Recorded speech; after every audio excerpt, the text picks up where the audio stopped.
Hello YouTube followers, hello Bond fans.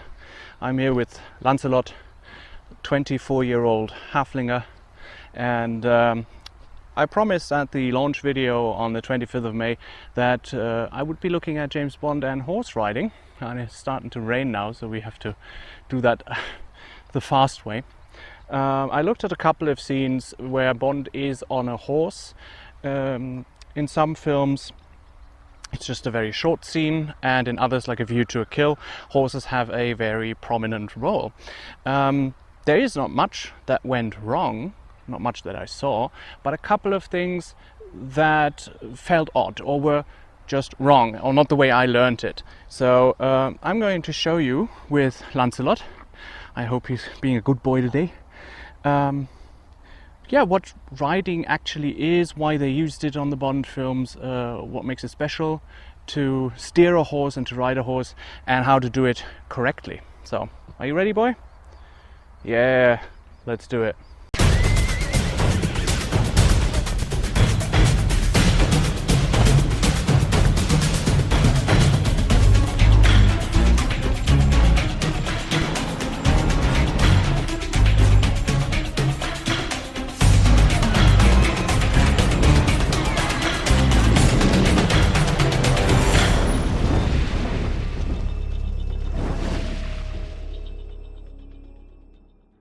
The great thing in horse riding, and probably why they used it in the Bond film, sometimes it was a plot element, like in A View to a Kill, but, well, these are very graceful animals, and Bond is about style and grace, and what better to give it an extra sprinkle of grace and style by riding a horse. Roger Moore looked really, really good in A View to a Kill on a horse. Very classy, very elegant, gentleman-like. And here's a picture of him and Max Zorin standing next to each other on their horses. And look at the riding helmets. These are the classic shaped riding helmets of the, I don't know, 60s, 70s, 80s, 90s. And now look at my helmet. Looks a bit different, doesn't it? It looks more like a bicycle helmet. Why? Because the helmet Roger Moore wears and Max Zorin was really basic. It was hard plastic, and that was it. And here's the picture again. Look closely. They haven't tied it under their chin. So, like I have here, the strap, it's not closed. It's over their riding helmets. You can see it actually. I mark it for you. So what does that tell us? Well, a good rider should fix his helmet properly, because it is the only safety option you have. As you can see, I ride completely without any other protection or gear. There is gear for protection, like for your back and for your arms and legs, just like in inline skating, but you look a bit like a transformer. So for me, riding is also about grace and style, and that is reflected in the dress. In A View to a Kill, horses have, as I said, a very prominent role. But what I saw immediately, and I will show you the picture now. Here's the picture. The stuntman riding the horse is holding the reins like this, with his little finger on the reins, which is actually wrong. The way I learned it, and the way probably most all riders learned it, is to have the little finger underneath the reins. They have to go through here, because you have a better grip on the reins. And the reins are not for pulling on the horse, because what you do is you pull in the horse's mouth, which is very, very painful for any horse. Imagine yourself, you have a metal bar in your mouth, and somebody pulls it really tight from behind. It's not pleasant. If it's not pleasant for us, it's not pleasant for the horse. So holding the reins like this in both hands, it gives you flexibility and it gives you control. And the way I learned it is, so you don't pull on the reins, is you use a sponge technique, like when you clean your house. And you go to the sink with a sponge and you do this. So you squeeze out the water and the dirt. And that's what you do with the reins. I mean, you can do it when you have it like this, but you don't have much flexibility. So when you do it like this, you have much more flexibility. And now you can see what the reins do on the side. So it's hanging low. That is very comfortable for the horse. And now I do a very slight pull. You see how the head goes to the direction I want it to. And that is during riding. I show you the position of the reins, because in A View to a Kill you see a lot of stuntmen riding pretty fast.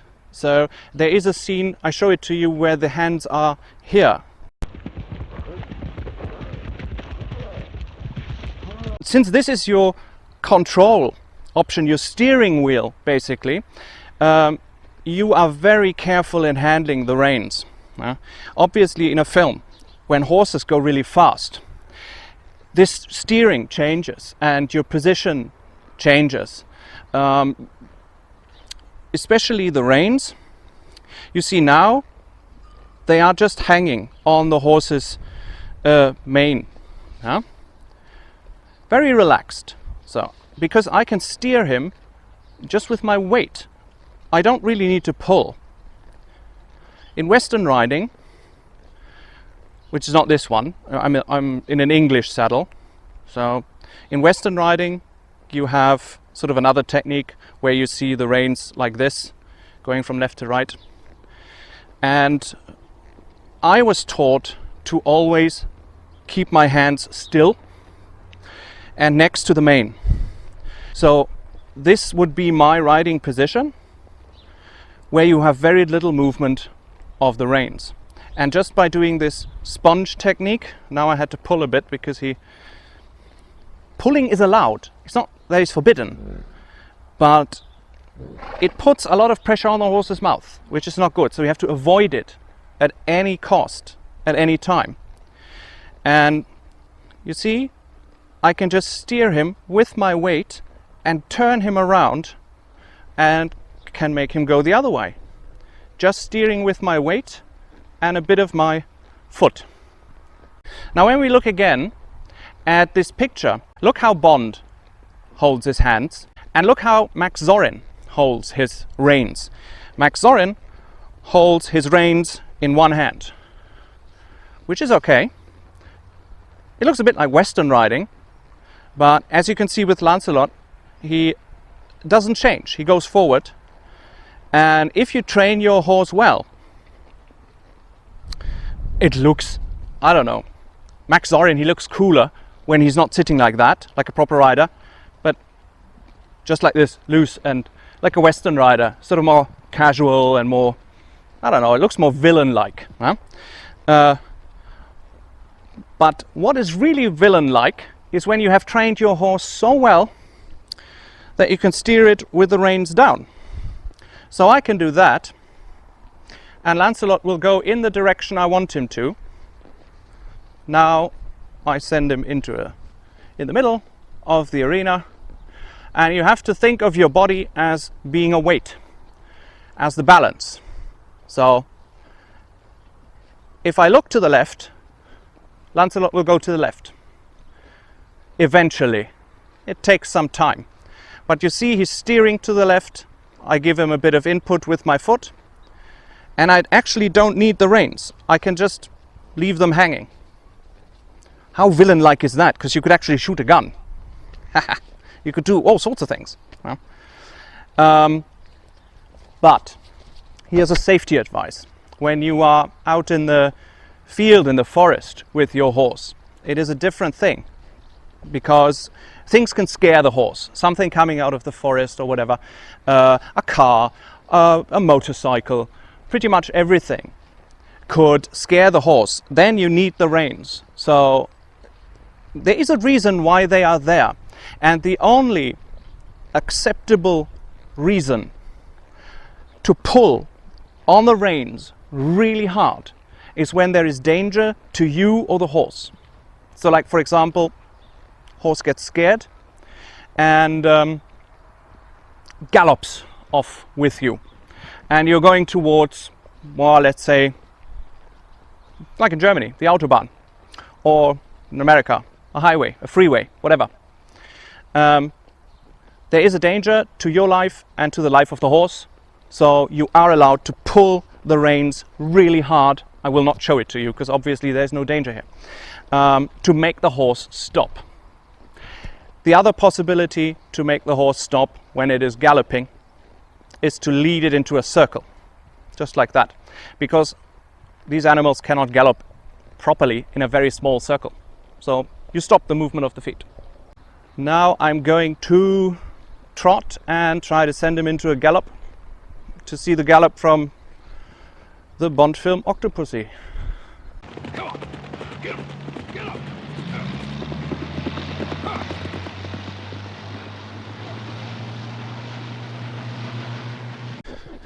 So what I try now is I prepare the horse for a gallop, which comes out of a trot. So you cannot just start galloping right away. The horse needs a warm-up time. Go outside, please. Go out there. Yep. Oh man. Easy. Easy. Good reaction there. As you can see, horse gets scared. When horse gets scared, you have to remain calm. Most important thing when something happens, don't lose control, don't get scared, because the scare that you feel will transport to the horse. They feel everything. When you get scared, through your body language, through your body movement, they will feel the scare and they run off with you, and then you have a problem. So now we are a bit warmed up. There's nothing here. It's all good. It's all good. And now we try the gallop. In OCTOPUSSY, at the end of the film, Bond is chasing the plane of villain Kamal Khan, who has captured the titular character OCTOPUSSY and is trying to fly off with her. And Bond chases the plane. A stuntman did that, a very good stuntman, and he gallops behind the plane really, really fast. This is a really fast gallop. And it's actually called, we have a German word for that, I can't translate it to you, it's called Jagdgalopp, which translates into hunting gallop. When you hunt, you have to go really, really fast, obviously. So what the stuntman does, and you can see that in the scene, I'll play it again for you here. He leans a bit forward, and you can see that he barely touches the saddle. So he's like standing in the saddle and just lets the horse move. He goes naturally with the horse's movement. That's what we all do, we riders. We go naturally with the horse's movement, which is only possible through your body posture. It always has to be shoulder, hip, leg. This has to be the exact line that you sit straight. Leaning forward during a gallop makes it easier for the horse to gallop. You get pressure off the back of the horse. But when we ride in the arena and are not hunting something, I don't need to do a hunting gallop because I'm obviously not hunting something. Hunting the cameraman maybe, but no. I sit deep into the saddle and go with the movement of the gallop, which drives the horse forward, and the horse collects the forward movement, the signal to keep going forward from my legs during gallop. Good, come on.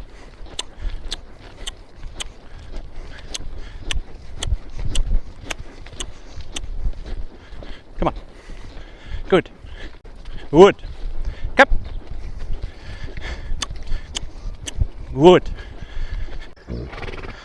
Yeah. Good boy. So what the horse is doing now,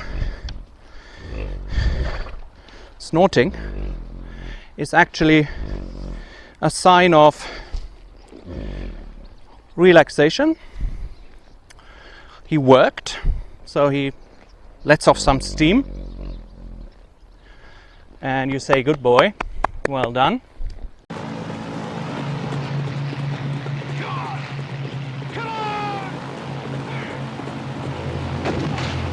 I do this since 25 years, and I have fallen off the horse 2 times.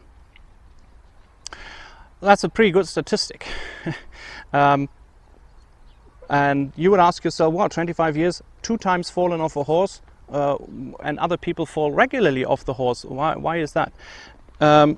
You can always see an accident coming, or most of the accidents you can see coming. When I ride, I have the horse's ears here, and you see they are now pointed towards me. So he's listening to what I'm saying, because I am his leader.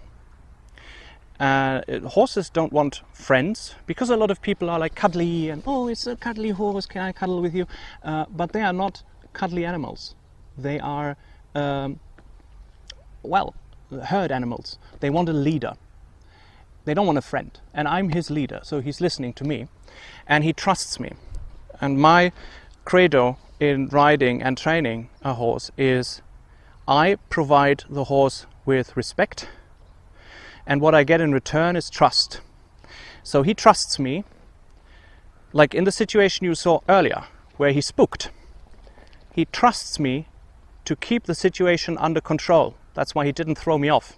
He could have thrown me off, which it means he would have buckled with his back end. But he didn't.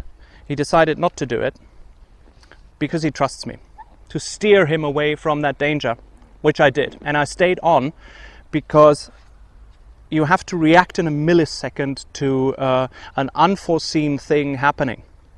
And it needs training. Not everybody can do it. But it's a fun sport. It's really great. So if you ever have a chance to get on a horsey, like good Lancelot here, who really did a good job today. Thank you very much, Lancelot. You're a good boy. Do it. Try it. It's really worth it. It's an experience, and maybe you fall in love with horses and try horse riding yourself.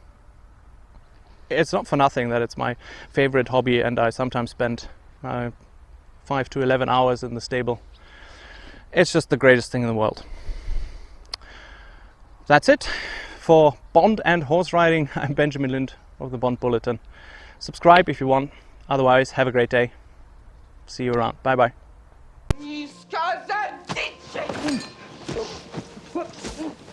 What's that supposed to mean? Fuck end of horse. You calling me a horse's ass?